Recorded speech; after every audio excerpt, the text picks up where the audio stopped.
We're given the trig integral, the square root of 1 minus cosine 2x dx, evaluated from 0 up to pi over 2. In order to get a grip on this one, you first must recognize that we're using a trig double angle identity, and that identity is that sine squared x equals 1 minus cosine 2x over 2.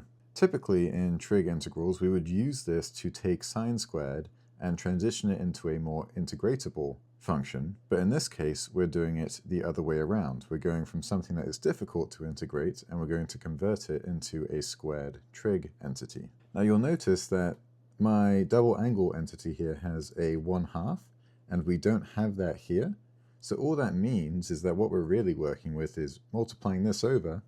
We actually have 2 sine squared x under this radical.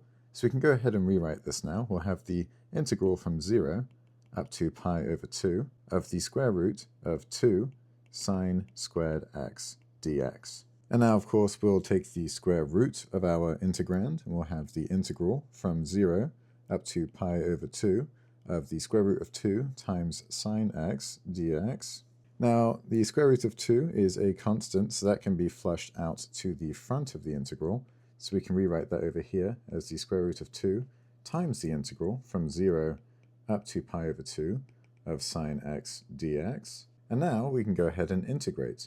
Integrating sine x with respect to x, we get the square root of 2 times negative cosine x evaluated from 0 up to pi over 2. The negative I'll go ahead and kick out front, so we'll have negative root 2 times cosine x, evaluated from 0 to pi over 2.